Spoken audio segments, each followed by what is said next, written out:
સુરતના હીરા ઉદ્યોગ સામે ફરી એકવાર પડકાર ઊભો થયો છે। રશિયા હવે માત્ર રફ હીરાનું વેચાણ નહીં કરે, પરંતુ દેશમાં જ હીરાનું કટિંગ અને પોલિશિંગ કરવાની દિશામાં આગળ વધી રહ્યું છે। રશિયા દ્વારા વર્ષ 2027 સુધીમાં મોટું ડાયમંડ ક્લસ્ટર ઊભું કરવાની તૈયારીઓ કરવામાં આવી રહી છે।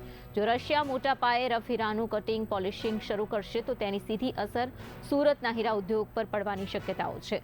આ ઉપરાંત 1 સપ્ટેમ્બરથી ચોક્કસ પ્રકારના રફ હીરા પર 8% નિકાસ ડ્યુટી લાગુ કરવાની પણ વાત સામે આવી છે, જેને કારણે સુરતના હીરા મેન્યુફેક્ચરર્સ માટે રફ હીરું મોંઘું પડી શકે છે।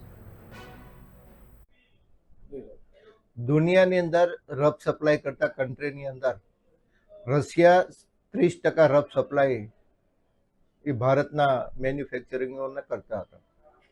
G7 દેશના પ્રતિબંધના કારણે આ રફની ખરીદી ભારતના વેપારીઓ ખૂબ ઓછી કરી હતી, કારણ કે પ્રતિબંધ એ પ્રકારનો હતો કે રશિયન રફ ખરીદીને જો એનો પોલિશ કોઈ બનાવશે તો G7ના દેશો એને ખરીદશે નહીં, અને ઓરિજિનલ સોફ્ટ ગુડ્સનું સર્ટિફિકેશન તમારે ખાતરી આપવી પડશે કે આ રશિયન માલ નથી।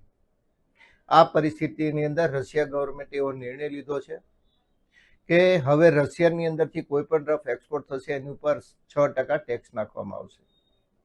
આના કારણે જે કંઈ રફો રશિયાથી આઉટસાઇડ વેચાતી હોય એ 6% મોંઘી થશે। અને એવી પણ જાહેરાત કરી છે કે હવે એ મેન્યુફેક્ચરિંગ રશિયાની અંદર સ્ટાર્ટ કરવા માંગે છે અને રોજગારીની તકો ત્યાં ઊભી કરવા માંગે છે।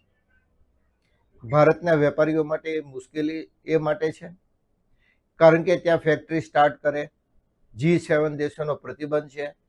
કોઈ પણ ઇન્ટરનેશનલ કંપની જે ઇન્ટરનેશનલ માર્કેટની અંદર પોતાનું માર્કેટ હોય, આવી કંપની તો ત્યાં ફેક્ટરી પોતાની સ્ટાર્ટ નથી કરી શકવાની, કારણ કે G7 દેશનો પ્રતિબંધો છે। નાના લોકો ત્યાં જઈ શકવાના નથી, કારણ કે જે એક્સપેન્સ છે, રોકાણ છે, એ ખૂબ મોટું। નમસ્કાર, હું છું ભાવેશ ટાક।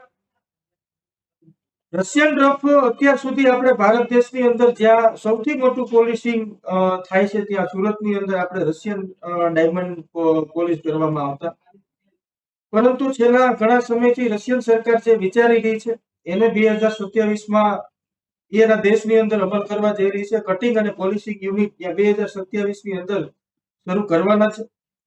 રશિયન રફની ડ્યુટીમાં પણ 8%નો વધારો કરવામાં આવ્યો છે, ત્યારે આ ગંભીર મુદ્દે સરકારે કઈ વિચારવું જોઈએ, કારણ કે રશિયન રફ જો અહીંયા આવવાની બંધ થઈ જશે તો ઘણા બધા રત્ન કલાકારો જે એડ્રોજા કંપની છે એની સાથે રશિયાના રાષ્ટ્રપતિ પુતિનની બેઠક પણ થઈ હતી આ બાબતે, અને 2027થી રશિયા સરકાર ત્યાં પોલિશ કટિંગનો શરૂ કરવા જઈ રહી છે। તો આ ગુજરાતના જે રત્ન કલાકારો છે એને ગંભીર અસર થવાની છે, અને દેશ વિદેશની અંદર જે આપણું કટિંગ અને પોલિશ જે સુરતનું એક નામ હતું તો એની ઉપર ચિહ્ન લખવા જઈ રહ્યો છે, ત્યારે આ બાબતે સરકારે અને કેન્દ્ર સરકારે ખૂબ ગંભીરતાથી લઈ અને કંઈક નવા આયામો ઉભા કરવા જોઈએ, અને નવી કોઈ ટેકનોલોજીને લઈ અને રોજગારી અને જે કંઈ આપણું કટિંગ અને પોલિશિંગમાં જે નામ છે એ જળવાઈ રહે એ માટેના પ્રયાસો કરવા જોઈએ।